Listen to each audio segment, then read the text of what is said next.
Good morning, good evening, or good afternoon, everyone. Depending on where you're joining us from, we would like to welcome everyone to another session in our Azure webinar series. The topic today is SQL Server 2019 containers.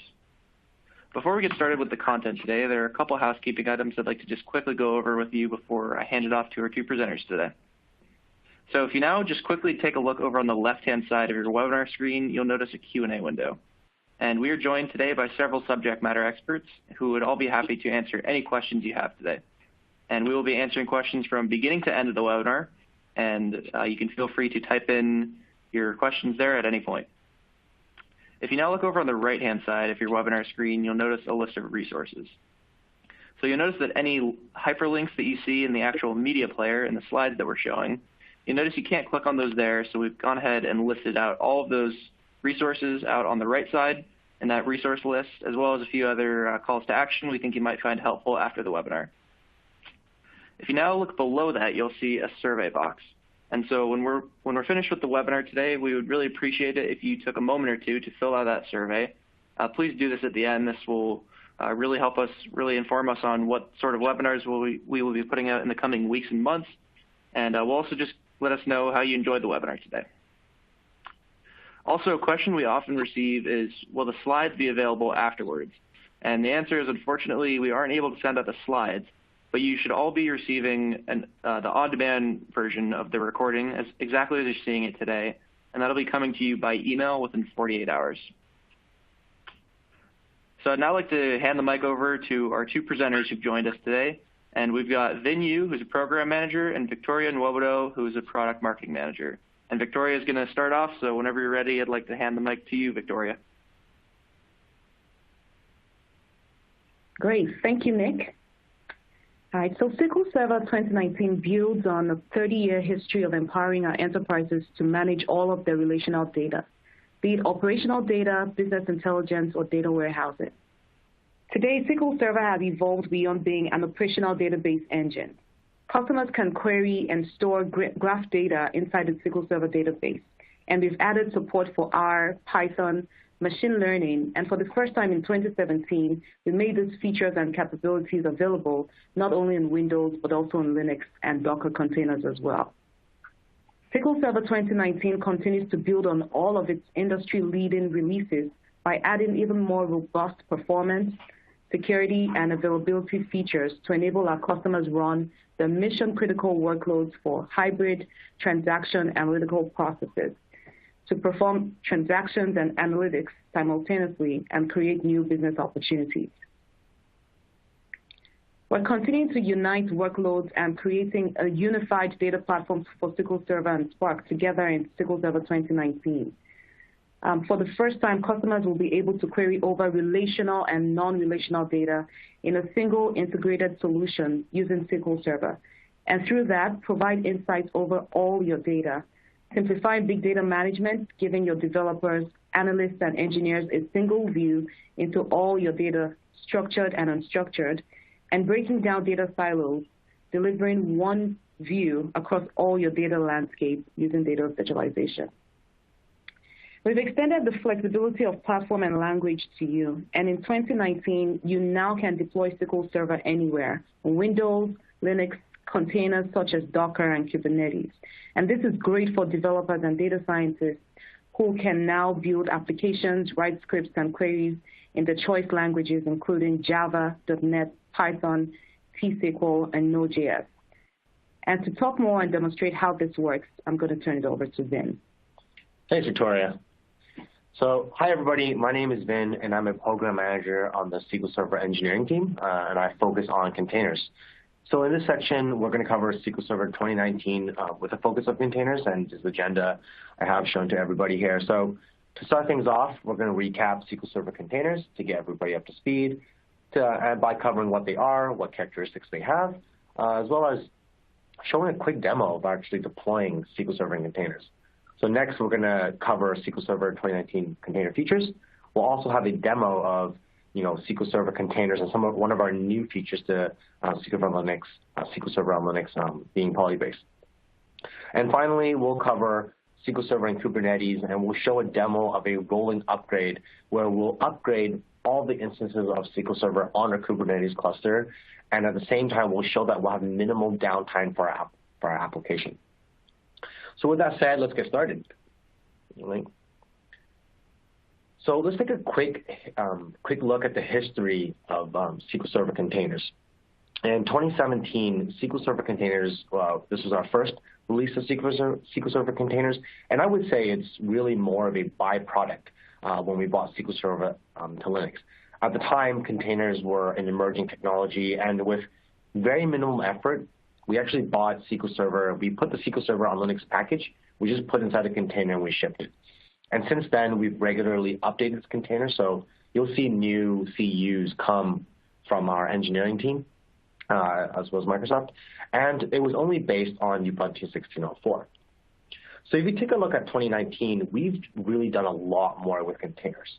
So not only are we releasing SQL Server on Ubuntu 16.04 based containers, but we're also doing it with Red Hat, as well as new OS versions such as Ubuntu 18.04 as well.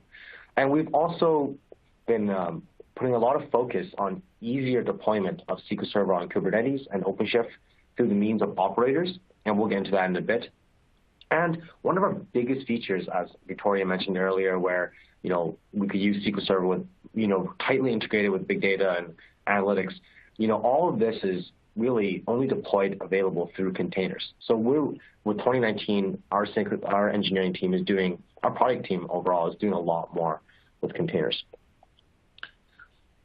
So what are containers, right? So as a quick recap for everybody, let's just take a look at an operating system. If you took a look at one of the views of an OS, there's many ways to split up an OS and describe it. But on a high level, there's a user space and kernel space, right? So the user space is typically what the user interacts with. So for example, if you have a graphical user tool, your web browser, or any libraries, this would be your user space. This would also include any command line utilities as well, such as apt-get, which is a package manager. And the kernel space typically interacts with the hardware, and this is usually abstracted away from the end user. So the end user would never see it. And for example, so the container engine and the CLI tool, Docker being an example, this would be a piece of software in the user space, right? And a container is simply the user space of an operating system compiled or bundled up with the application we put inside. So in this case, SQL Server is packaged with all its dependencies laid out in a format that's ready to run. So every time you pull a SQL Server from Microsoft Container Registry, you get SQL Server, the OS user space binary. So for example, that's why when we say Ubuntu 16.04 containers, you are actually bundling Ubuntu 16.04 user space binaries with SQL Server and all its dependencies in between. So it's ready to run, and this is kind of like a VM, but without the guest OS, and it's only meant for one process at a time. Another way to think of it, which I typically use an analogy with, containers is just like a zip file, right? So you move that zip file, and when you unzip that zip file, you get the same content every single time. And in this case, with that analogy, it's SQL Server and all its dependencies. So notice that there is a duplicate OS user applications and binaries. One of them is on the container host itself, and one of them is with the container. Okay. So what are some of the characteristics of SQL Server and containers? Right. So, and these are some of these are the reasons on why you would want to use containers. First of all, it's isolated, meaning that every single time a SQL Server, its process and all its dependencies are in its own sandbox. It's isolated away from other containers and their processes. So another container cannot just go inside the SQL Server container and modify its dependencies or modify SQL Server itself. It's in its own isolated process environment. It's consistent. So every single time you start a SQL Server containers, it's going to start exactly the same way, which is identified by your Docker file, which specifies how the container should start. And thirdly, it's portable. Because SQL Server in a container ships with its dependencies and it runs in isolated fashion, you could choose to run the SQL Server container on-prem across different environments or in the cloud across many different cloud environments. Right? So it's very portable in that sense. And our customers really love that about containers, is that you could move you could put SQL Server in a container and move it to any cloud in the future. Right? That's awesome. And the next two being ease of use and ease of starting and stopping. So we're going to cover this shortly in a bit of ease of use and ease of starting and stopping, and there's no installation involved. The way I really think about SQL in the container is that it's quote-unquote pre-installed, so you don't have to run setup, right? And our customers have been, there are several applications in which our customers are using SQL Server in containers. One of them being dev test, which is the most wide application of SQL Server in containers. With SQL Server in containers being so new, a lot of our customers are just really getting their feet wet and getting started with dev test as their first set of scenarios. But because of the nature of its consistency and portability and isolation, process isolation, we're also seeing in CI and CD pipelines, where you can imagine just starting a SQL Server container, applying some schema on top of it, and then when you're done, just deleting the container, because you're not there using SQL Server container for storage purposes, but it's more so just for compute, right? Third application of SQL Server containers is time-bound applications. So one use case would be to use SQL Server in a container for short-lived applications. For example, let's say you were trying to create a report, which requires querying a database at the end of the month. When you're done, you would spin it down. Now, you don't need to keep that SQL Server instance around for the rest of the month. Maybe perhaps you need it once a month, once every 2 months, maybe once a quarter of the year. In that sense, it's a really short application, and the containers are really good for those type of applications, right? And last but not least, production. We're seeing a lot more customers really come to Microsoft and asking us, hey, how do we actually run this containerized environment in production as well, right? So with that, let's go into our first demo. So let's just get my screen shared. All right, hopefully you can all see my screen now. And before I show you my terminal of actually deploying a SQL Server instance, I really want to share with you 2 links or 2 pages on where you can really get the latest resource of getting started with SQL Server on Linux. And one of them is docs.microsoft.com. Our engineering team actually works really close with the other teams to get really good documentation up. And this, for example, I have a quick start of running SQL Server in container with images of Docker. And then we will walk you through from beginning to end with all the prereqs required for you to get started with SQL Server in containers. So here, we have a demo of pulling and running a container image, right? So, and there's a lot of different scenarios we show on this page as well. The second being our hub.docker.com page. And this is our Docker Hub page where every single time we publish a new container image, you can go down to the listings and actually see all the container images that are available on our page that's available. So with that, let's go to our terminal here, and I am just going to clear my screen.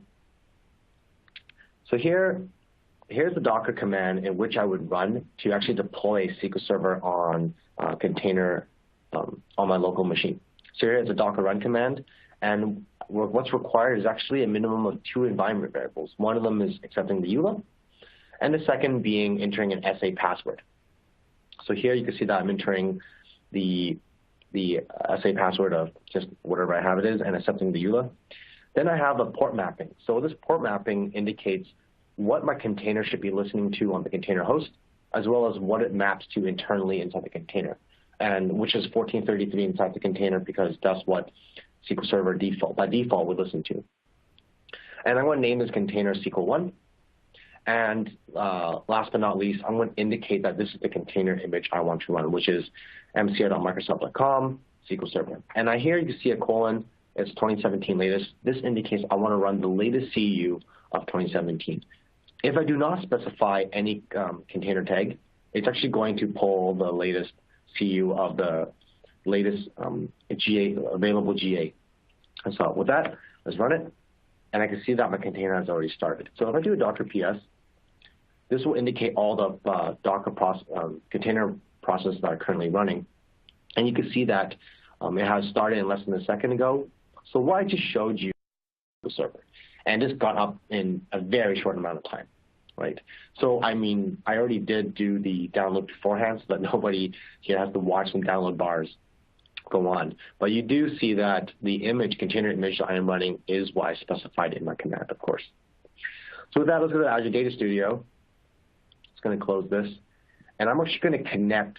I'm going to disconnect this first. I'm going to connect to our local host, which is the instance I just started. And let me enter my password. I'm going to connect to my Docker container instance.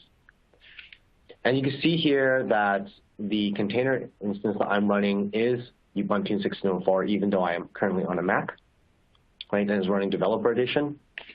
And one thing that you might notice is that the computer name of what SQL Server believes the host that it is on matches that of my container ID, which is the host inside that container. So from this point on, I would just use SQL Server in a container, SQL Server like I would on anywhere. I could connect to it, I could develop my apps, as well as run some tests to it ad hoc, and there'll be no problem.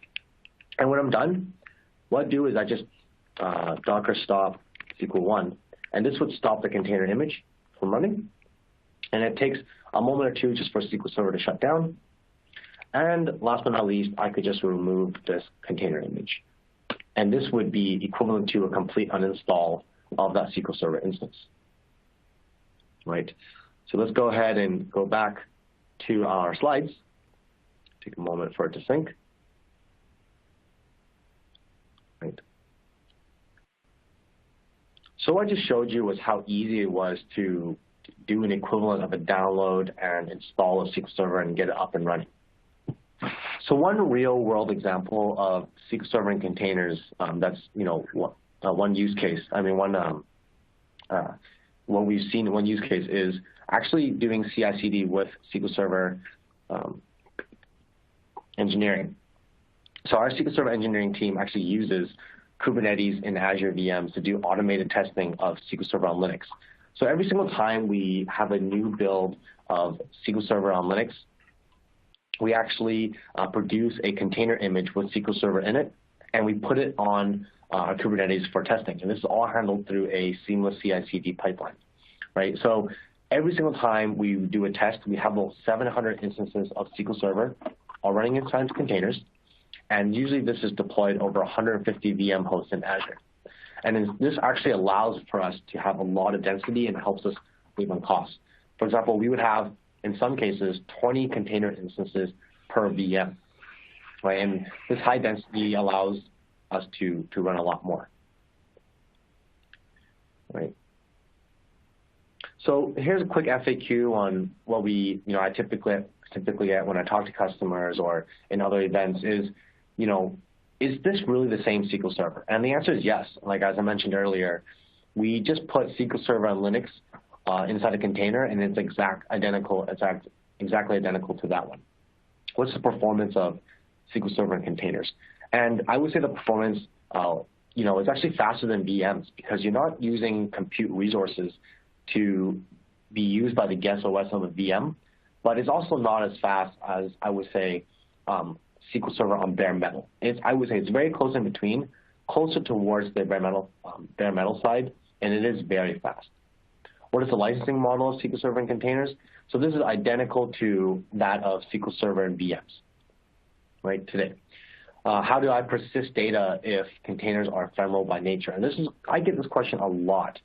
So this problem actually has largely already been solved by containers, where you just deploy when you start the container, you start it with a volume, and that volume is persisted with the container. So if your container shuts down, your volume's still around, and the next time you start the container up, you can map it to your MDF and LDF files, and your SQL Server will continue to work as is.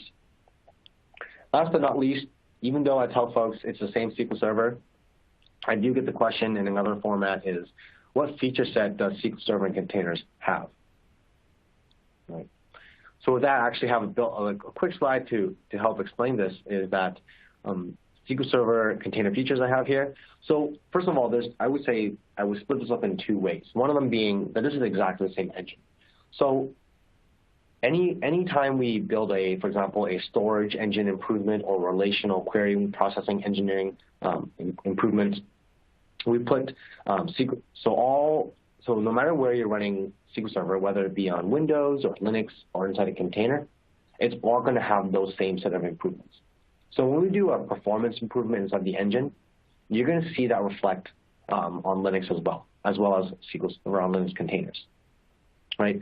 The second being any feature we add to SQL Server on Linux is also added into SQL Server on Linux containers. So for example, replication, MSDDC, polybase, and machine learning, these were not initially available in SQL Server 2017 Linux. That's because they required additional components for the product. And since we added this onto SQL Server on Linux, this also works in a containerized environment. In fact, we do all this testing, as I mentioned earlier, inside containers in Kubernetes, right? So one of the features that I just mentioned that's coming to SQL Server on Linux is polybase. So let's take a look at how SQL Server containers come together with polybase, can come together to solve a problem. Now imagine you had data stored inside Oracle, Cosmos, HDFS, and you want to create a report to answer a question or to create a report or answer a set of questions. There's many ways you can actually query these data sources. One way would be to build a data pipeline between your data sources and move the data around. However, this could take a long time and be fairly costly. Not to mention, it might be breaking some security compliance boundaries as well, which could be challenging. And your time to value, which means time to actually get insights into your data, greatly diminishes because you have to build a data pipeline if you didn't have one readily available, right? So one way you could do this is actually use SQL Server Polybase to actually query these different sources. And if the SQL Server is actually inside a container, when you're done, you could spin it down and just remove it, right? So you would spin down this instance because there's the main purpose of this is storage. Is not storage and is compute, right? So here you could have your application. In this case, maybe it's Power BI. It's a customized report. It's running T-SQL queries, and then SQL Server then is pushing down and connecting to these different sources and getting data, right? So with that, let's go into our next demo here. So in the demo I'm about to show, I'm going to use a SQL Server in a container to connect to an Oracle database and run some queries. I'll be using a notebook, which is built into Azure's Data Studio. And for those who are not familiar with notebooks, it is simply a web app that's connected to your database. And the way a notebook works is kind of like have live documentation connected to your database. So in this demo, I'm going to use SQL Server in a container to set up a connection to Oracle database and run some queries. I'll also be using a notebook, which is built into Azure Data Studio. And for those who are not familiar with notebooks, it is simply a web app that's connected to your database. So it's kind of like live documentation, but backing it is your database. So I'm going to walk you through this demo application, which I'm showing on my Windows machine. So first, I'm going to show that I am connected to a Red Hat instance. You can see on the very top right. And to get started, I'm going to just do a bit of cleanup from our demo. And the first thing I'm going to do is create a master data key. And this is going to be used to encrypt my Oracle credentials, right? So then next, I'm going to create my Oracle connection credentials. And you can see, I'm going to create it. Then I'm going to create an external data source, which actually is going to be used by SQL Server to connect to my Oracle database. So here you can see that I'm highlighting my Oracle connection string. I'm going to use the credentials I just created. And I'm going to have this as a push down, which means I'm going to do all the aggregates as much as I can on the Oracle side, right? Next, I'm going to create some schema and an external table, and this is going to allow us to query the object from the SQL Server, which is backed by a connection to the actual SQL Server data source. So you can see here, I have create external table, and the location and the data source is the Oracle server, which I mentioned, right? And I want to create it. This is going to create the external data source. Then I'm going to create some statistics which is going to allow me to view these stats on the SQL Server side when I do queries. And after that, I'm going to just do a really quick query to my Oracle database, just to ensure that the query works. And so you can see that I'm actually, every time I press execute, it's showing the live results in this notebook. And last but not least, I can do an external local table join. So this is going to join the data from SQL Server with Oracle, right? So I'm just using a T-SQL query notice here, and I'm not actually doing any data movement. I'm not building any data pipeline. You can see that that just works, right? Now I'm actually going to show a second example here where I'm going to use SQL Server to connect to a Cosmos DB demo here. So you can see I have some external tables already built. We're using very similar steps where I create a master database key, connection to Oracle DB, and then you can see here that I'm connecting using the Mongo connector to my Cosmos DB, Cosmos database, right? So next, it's very similar. I'm going to create a schema and create an external table where the data source and location is Cosmos. See there, I just highlighted it. And then I'm going to create some statistics, which is going to allow me to view these stats on the SQL. Then I'm going to do a query to the Cosmos DB from SQL Server. So this is querying the Cosmos DB using T-SQL, right? That's one. Now let's do a simple filter, right? And you can see here, I'm going to put where salesperson equals 2. And that should get the results back shortly. And last but not least, I'm going to do a join of the local data on the SQL Server using SQL Server data. And in this case, it could also be Oracle data as well, as long as I have both of those external tables.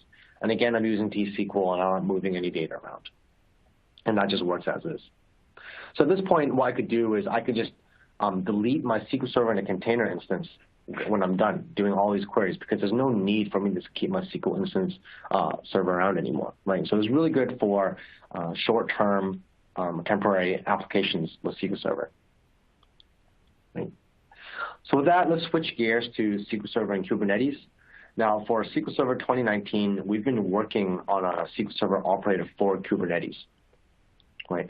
So Kubernetes is a generic container orchestration platform that will start and stop and schedule containers, but it does not have any notion of what SQL Server is. For example, if a SQL Server process crashes, Kubernetes will start a new SQL Server pod.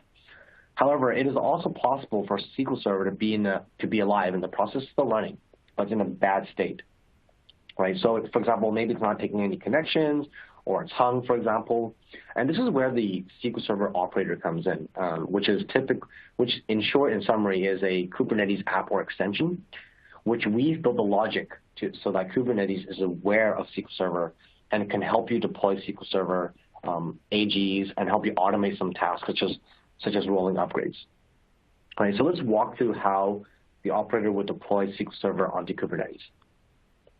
So first, I would install the SQL Server operator. You can see in the top left here in my diagram, I put SQL Server operator, and it would be put in a pod. Then now this operator can now deploy a SQL Server itself. So I would say, hey, operator, please help me deploy 3 instances of SQL Server. The operator would then deploy 3 instances of SQL Server, all joined in the AG with a single click of a button. Now notice how we have AG agents here at each one of these nodes sitting beside the SQL Server instances. And this is to help monitor those SQL Server instances. Like I was saying before, let's say SQL Server didn't crash and it was still up and running, but it was in the problem state. The AG agent would be able to be aware of that and then do a failover between the primary and secondary, right? So to connect to these 3 instances, all the user has to do is create a service that points to the SQL Server primary application and the SQL Server group, and it would be automatically routed to the primary. The user can also create a service that points to the read workloads to the secondary instances. So you can see here that, for example, let's say I have a reporting application that's not doing any writes, I can actually use this to read from my secondaries, which helps offload some of the need to connect to the primary, right? Now, let's say something would go wrong with the primary.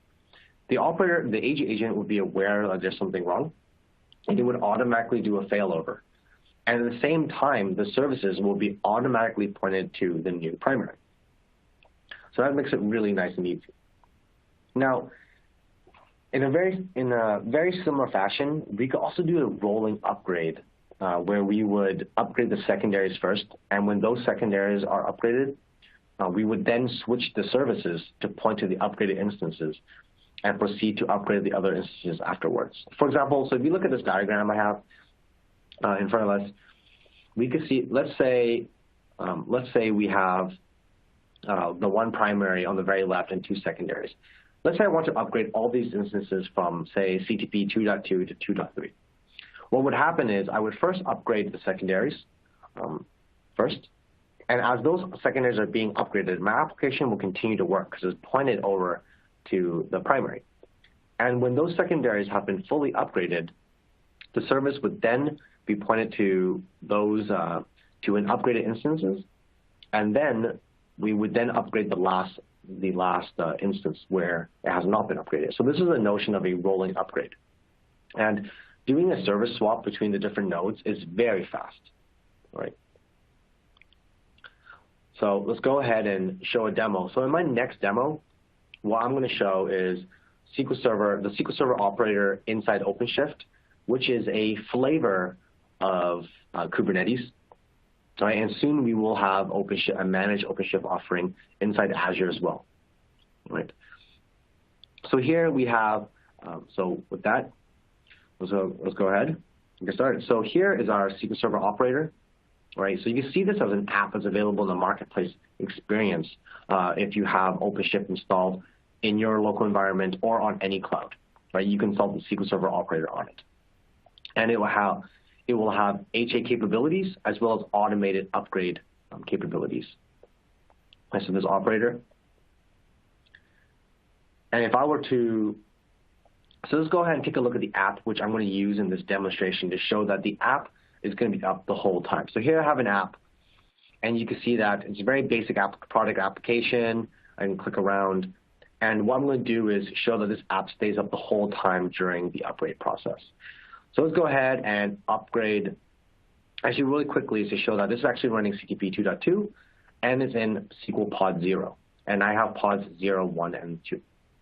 So let's go back to our operator. And the first thing I'm going to do is upgrade our operator, which is on the OpenShift Marketplace. So I'm going to take a look. I'm going to click on our SQL Server, and I'm going to upgrade our operator. So here I'm just doing the upgrade process, and I already pre-pulled the image for the sake of this demo. So upgrading the operator itself was very quick. Now, once I've upgraded the operator is going to be aware that it needs to go to all the SQL Server instances in our cluster and upgrade those instances as well. So for the purposes of our demo, I have 20 SQL Server instances, and this is going to be in about 6. I have about 6 SQL Server AG groups. So you can see here I have all the SQL 2s on the very left, and those are currently terminating. Right. Now, if I go back to my application, I can see that I can refresh my application several times, and it's still connected to SQL 0 because that's the instance that's going to be upgraded last. And I can see that's on CTP 2.2. Right. So if I go back, keep refreshing a few times, I can see that the application continues to run. Now let's go back to our console, and I can see that some of the instances are starting to come online, or starting to be created. And again, I go back to my application, press refresh a few times, no downtime. Still connected to SQL 0. Right. Let's go back to pod, and I can see that now all the SQL 2s are up and running. And now we can see that the next wave of instances, so all the SQL 1s, are terminating now. Right. And more instances are being upgraded. But notice that SQL 2, all the SQL 2 instances should be up and running already. So let's go ahead and refresh. At some point, we should really be seeing it, the SQL process be pointing to a new instance or upgraded instance of SQL Server. So there you go. If you look at the version at the very bottom left, you can see that now this application is connected to CTP 2.3, right? And it's currently connected to SQL 2 because that is the first wave of instances that have been upgraded. And you can notice how the whole time there was no application downtime. In the back end, I'm just constantly doing a lot of upgrades of SQL Server. And you can see that we could see the remaining instances of SQL Server, and now we're down to SQL zeros. All the wave of SQL zeros are being terminated and now being brought back online. And we could see that these container instances are starting to run and come back online. So you can see it's being upgraded. And let's see the last ones. This is watch all of this get upgraded. And this is all automated. The user didn't have to do anything. All they had to do was click on upgrading the operator, and the operator will handle all of the upgrades of the SQL Server instances in the cluster.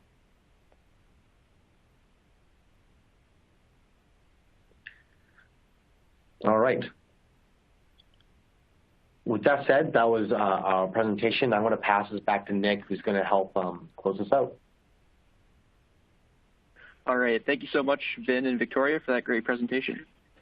So it looks like we're now just reaching the end of our 60-minute time limit here today. So we're going to need to bring this session to a close in just a few minutes. But before we do that, it looks like we have had some really great questions come through. So we are going to spend the next 10 to 15 minutes just going through our list of questions. And anything we have not got to at this point, we will prioritize those questions and do our best to address everything that's come in. You should also be receiving the on-demand version of the webinar you saw, exactly as you saw it today, and that'll be coming to you by email within 48 hours. So again, we will keep the Q&A line open, and thank you everyone for joining us today. Have a great day, everyone.